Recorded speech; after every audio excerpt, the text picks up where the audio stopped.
Hello everyone, I welcome you to another lecture on multiple endocrine neoplasia, abbreviated as MEN syndromes. So here first we are going to see about MEN 1, that is the triad of endocrine syndromes. So it is always good to remember these three important points. One is the pituitary tumor, the other one is the parathyroid. So pituitary, parathyroid as well as pancreatic. So this is the three important things that we should never ever forget: pituitary tumor, parathyroid adenoma, and pancreatic tumor. What is the most common pituitary tumor? That is prolactinoma, which will commonly present as hormone imbalance and vision issues. The second one is parathyroid adenoma, which will present as primary hyperparathyroidism leading to hypercalcemia. And finally we have the pancreatic tumor, which will present as gastronoma resulting in Zollinger-Ellison syndrome. So what is the genetic basis? MEN1 gene mutation on chromosome 11.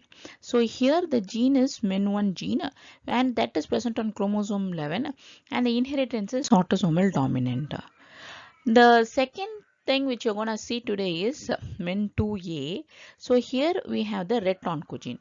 What one has to remember it, in MEN2 syndromes, we will be having two important clinical finding.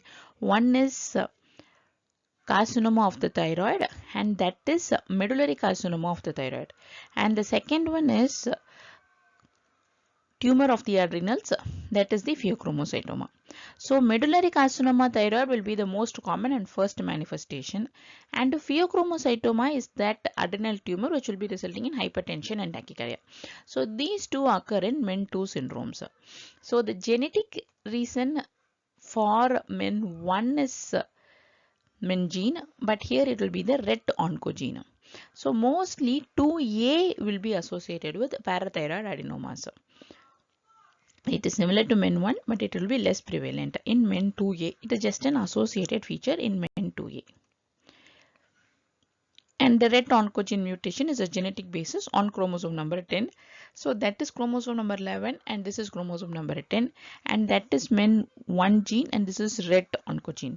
So the inheritance is autosomal dominant. What is MEN2B? MEN2B is that which is associated with, again, two most important, which is common for MEN2A and MEN2B. That is the medullary thyroid carcinoma and pheochromocytoma.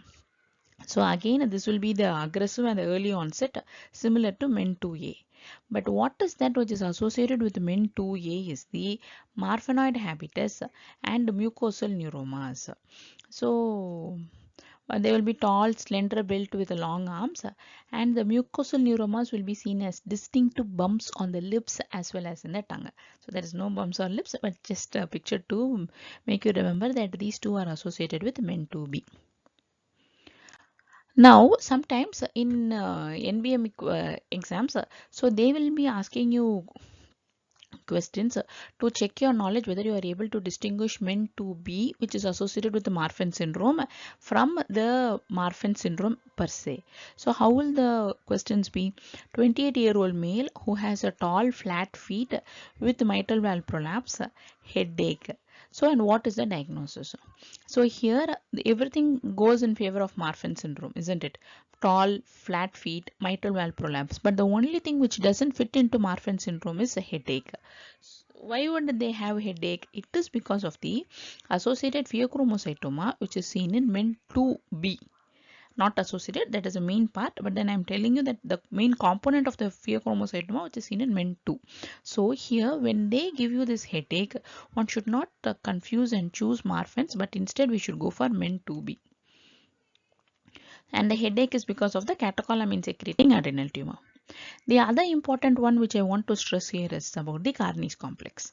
In Carneys complex, there are three important findings. One is the atrial myxoma. So where you are seeing here, it is a cardiac tumor. The second one is perioral melanosis. There will be hyperpigmentation around the lips. And the third one is there will be endocrine hypersecretion. So the patient will be presenting as either Cushing syndrome or hyperthyroidism. So this is the Carneys complex. And the questions will be asked like the patient presenting with Cushing's and then associated with a cardiac tumor such as atrial myxoma with perioral melanosis. So one has to have a Carneys complex in mind and then go through these questions. And the genetic basis for Carneys complexes, it is notable for fusion with the RET oncogene, similar to our MEN2 syndromes. So the specific gene is PRKAR1A. I'm not sure whether this is important, but just for information sake, I have added to it. But it causes a fusion with the RET via gene rearrangement. Thank you for listening all this while. I am happy that you have come to the end of the slide. I hope this is helpful to you. If you have any questions, you can write to me. I am more than happy to clear all your doubts. I have an announcement for you. I am starting my mentoring lessons for medical graduates and USMLE aspirants. If you like my videos and if you like the way I teach, you can sign up for my mentoring class. I can't wait to see you succeed. Thank you. Have a good day.